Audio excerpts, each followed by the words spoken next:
You're listening to episode 43 of Leaders on Purpose podcast.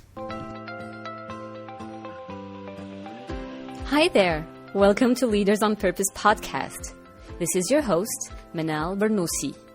I am a multi-passionate mom of twins and a corporate executive in Casablanca, Morocco, living and sharing my personal development journey. In this podcast, we're looking to develop the skills, habits, and mindset to reveal our full potential for a greater purpose. I'll be inviting inspiring people, beautiful souls, Moroccans, Canadians, Americans, Nigerians, and more, people from all backgrounds and different nationalities, to inspire us to live our true purpose and create great impact. So join me every other Sunday, and let's make this happen.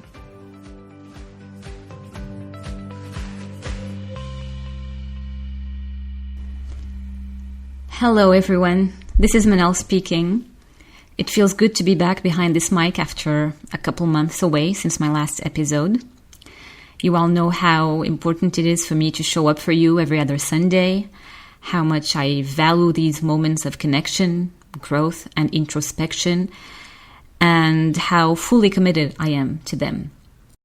However, I also want to emphasize the importance of showing up for yourself when you need to. And I needed time and space for myself.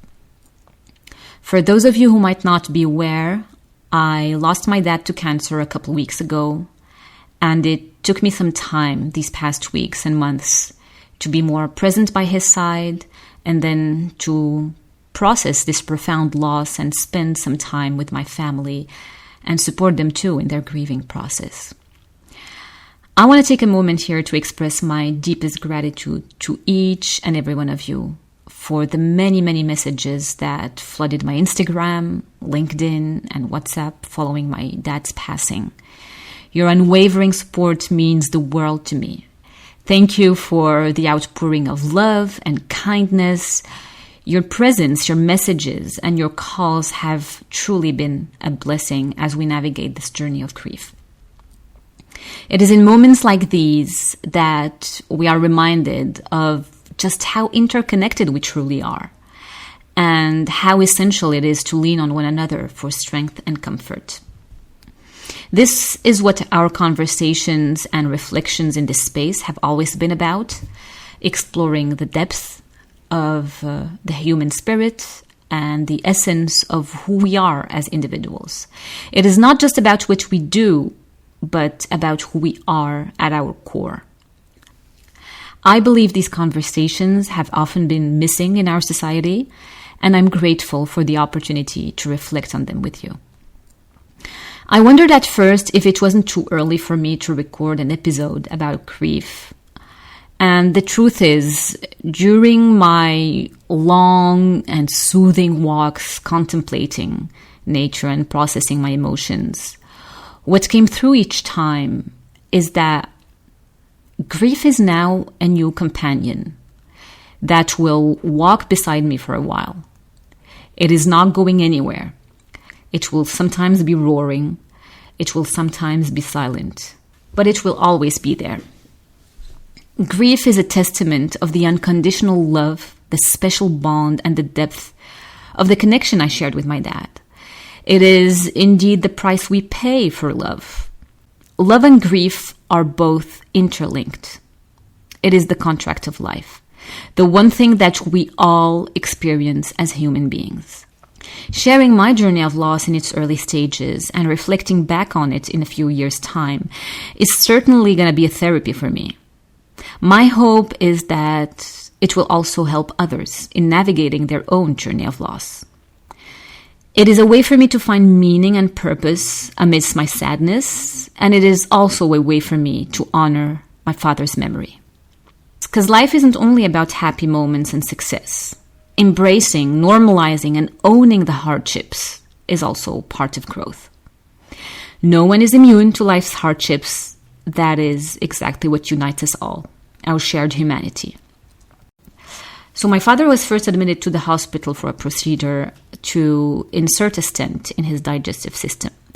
Unfortunately, while that procedure was effective, there are often risks of infection afterwards caused by the stent getting blocked.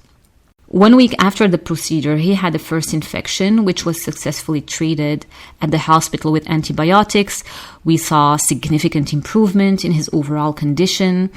He was feeling much better. We were hopeful. We would take walks in the hallway of the hospital, bring him his meals from home.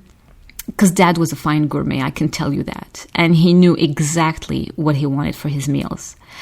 We would sit together and listen to his favorite music while he was eating. Now, on April 1st, 2024, 10 days after he was first admitted, we were allowed to take him back home right on time for his 73rd birthday, which we all celebrated together. And I feel really grateful that some of the last memories I'll keep from my dad were those happy family moments surrounded by his loved ones. He was such a family man.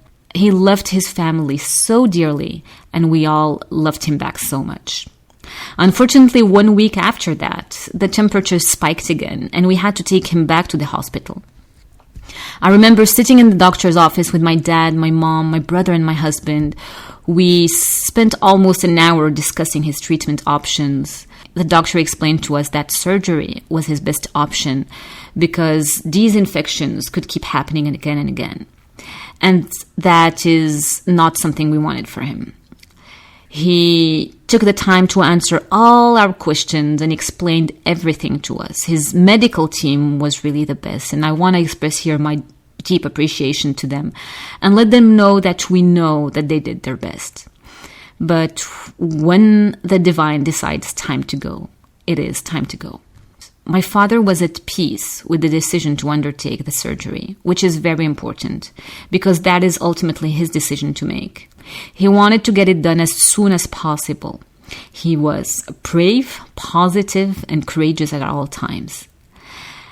Our focus as his family at that time was to make sure that we had different options from different doctors and a full understanding of the options at hand.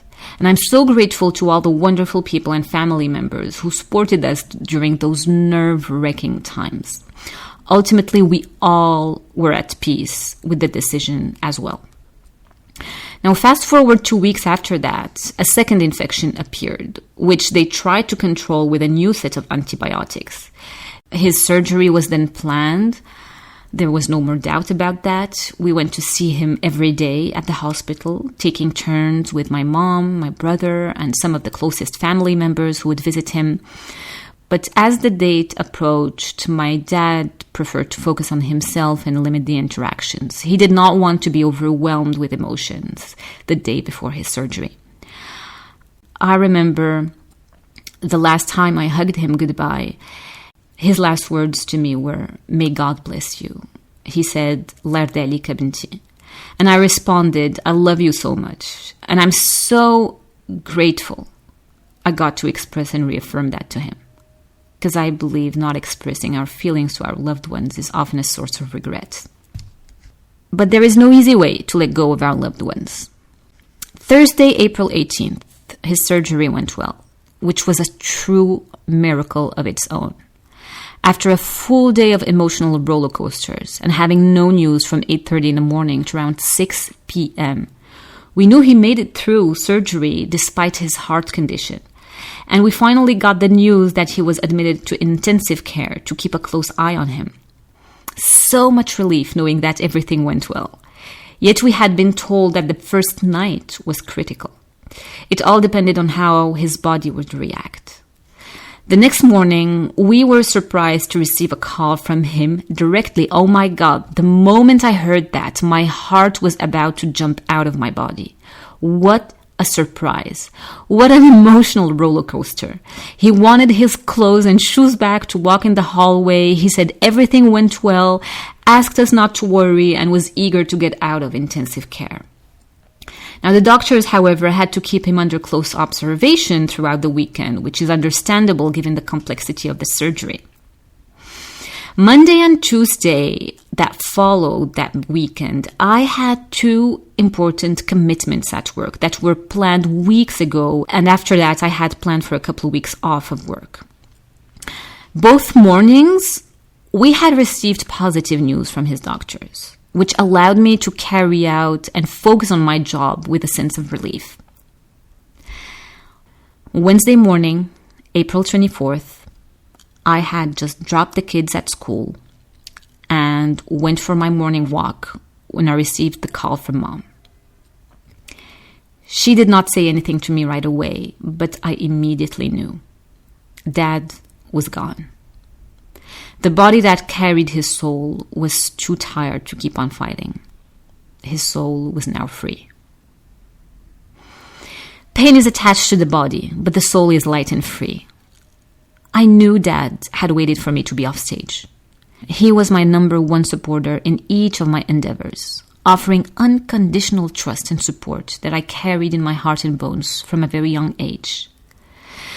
The timing of it all, that early Wednesday morning that marked my first day off after a busy work season, was just too much to be considered arbitrary.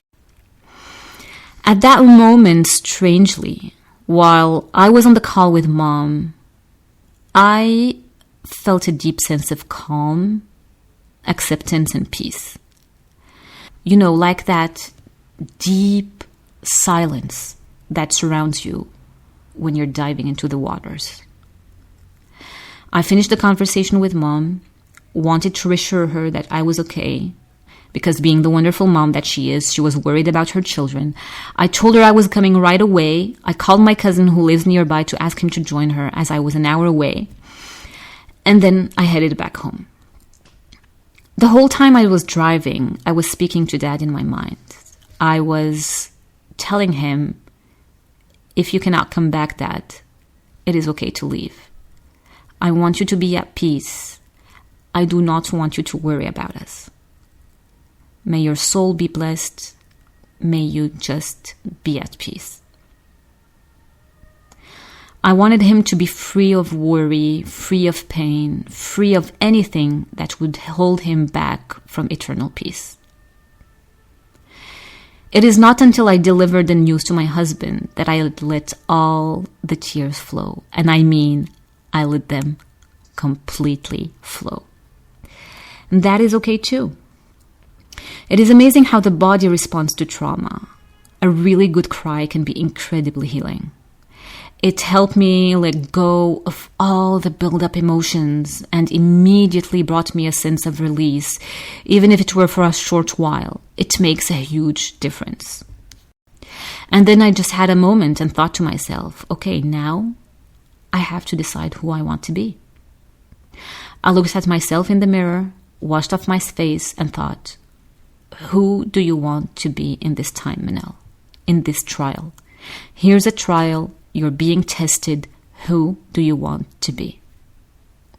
I was thinking about Dad, how he had coped with his own grief when he lost his mom a few years back.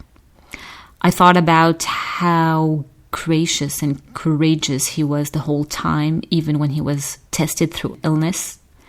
And then I looked at myself and said, okay, I want to be as courageous as possible. I want to be as peaceful as possible. And I want to be as helpful as possible.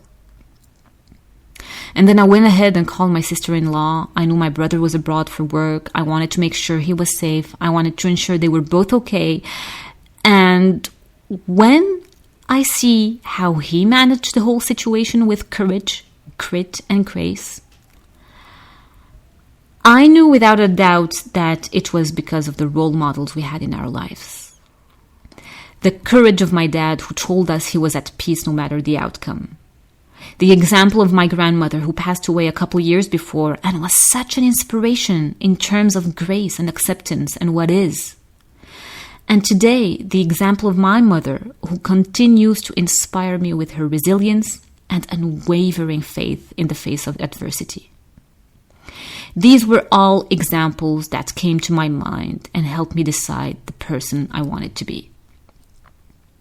And I think this idea of becoming and being the people we lose is the most beautiful way for them to continue to live with us and through us and live on. So as I'm reflecting on these last weeks, there are 5 learnings that I'm taking away with me and that I want to share with you too. Number 1, grief deepens spiritual connection, and faith is what keeps you sane and move quicker to acceptance. I had already heard about the 5 stages of grief. denial, anger, bargaining, depression, acceptance, as described by Elizabeth Kubler-Ross in her book. My current feeling is that when you have some awareness on the transcendent dimension, it does not mean that grieving will disappear. Grieving is still there and will be there. However, the other aspects are not there so much, like the denial, the anger, and so on. What remains really is the sadness and the mourning. And sadness is not incompatible with a deep sense of peace. They can go together. Because it is very sad to lose this being that you know the form of this being, his physical body and personality, and then suddenly he's no longer there. It leaves a hole in your life. But it is particularly painful, I think, if you don't know what's beyond and don't have a connection with a deeper and spiritual dimension. You have to have something that anchors you when the shock is too big. And even if you've never realized the deeper dimension before, if you're able to accept the sudden disappearance of this person, it becomes an opening to that transcendent dimension. This is why some people, when they are confronted with death, it can be a terrible shock. It can be extremely painful, yes, but it can also bring about a certain deepening. Having faith does not mean we don't mourn the loss. It means that despite of our sadness, we're not consumed by it. We place our hope in the divine's promise that death is not an end, and there will come a day when we will be reunited. When you're accepting the impermanence of human form and the impermanence of all forms, really, facing death or the possibility of death becomes a vital part of spiritual realizations. It takes us deeper. Now, the second one I'm keeping with me, and this one may seem obvious, but once you really experiment it just reinforces that belief that family and community are so important during difficult times. Their support, their love, and their presence provide comfort and strength when facing adversity. And I found it really comforting to be with my friends and family. Through the shared experiences and mutual support, it helps to navigate grief together.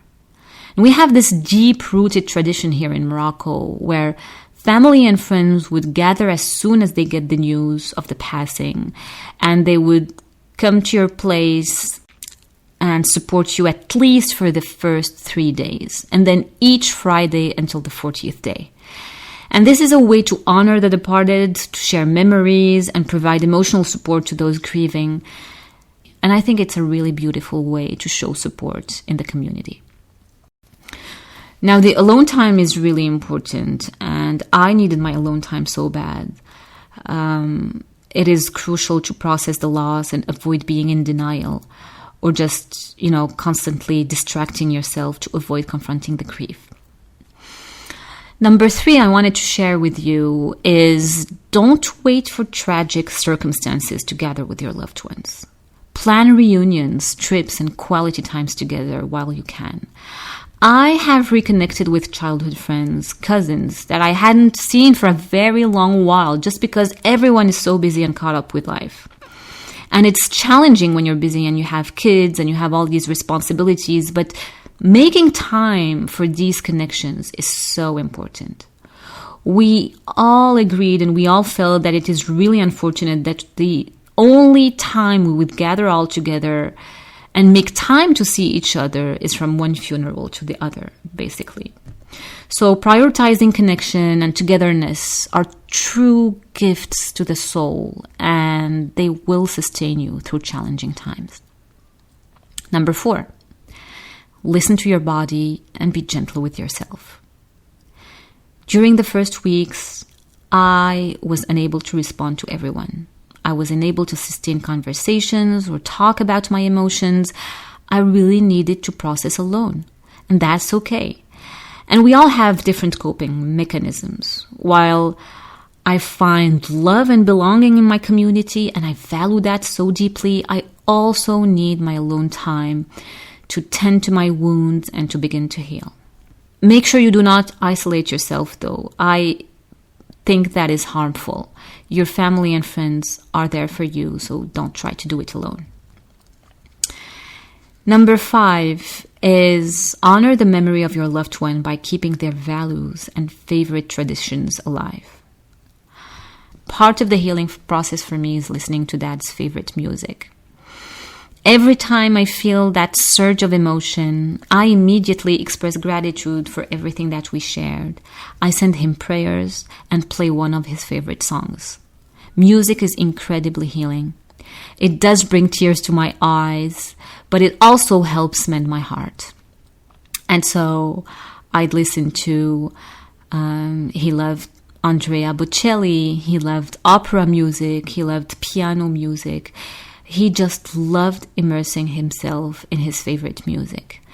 And listening to these really brings me comfort. It was also one of the first pieces of advice I offered my children when they expressed how much they would miss him.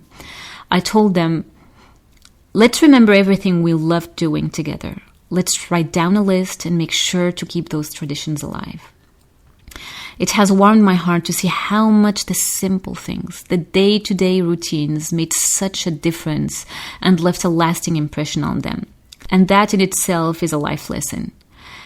From eating a sliced orange in the morning and having a spoonful of olive oil with bread to watching America's Got Talent, playing in the pool, or falling asleep in front of the TV. It's about the small things that really matter to them and that they put on their list. And I'm so grateful my children got to experience his beautiful presence and beautiful soul. And those things never have to stop. The energy changes form, yes, but the energy is always there. You know, I love this quote that says, we are not human beings having a spiritual experience. We are spiritual beings having a human experience. So we are spirits in the material world.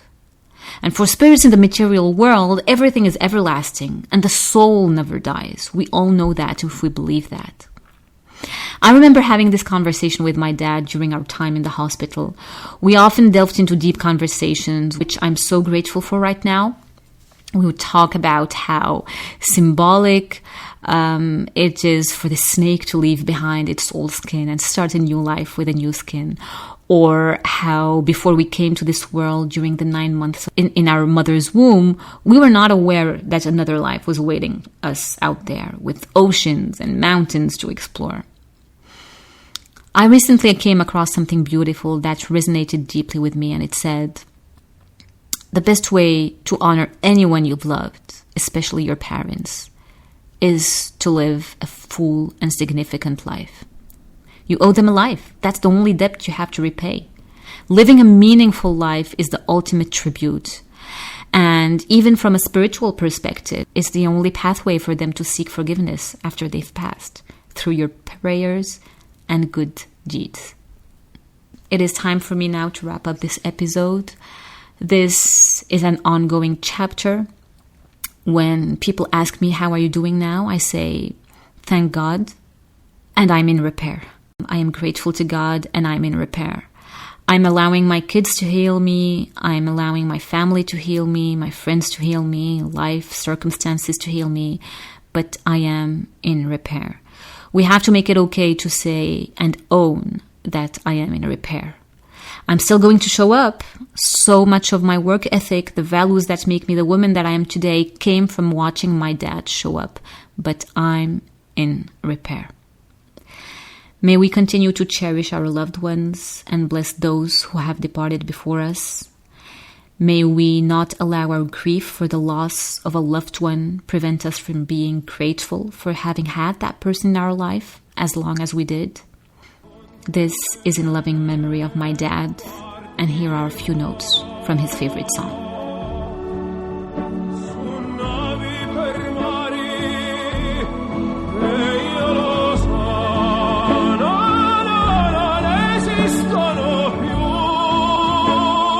Con te io li rivivrò con te.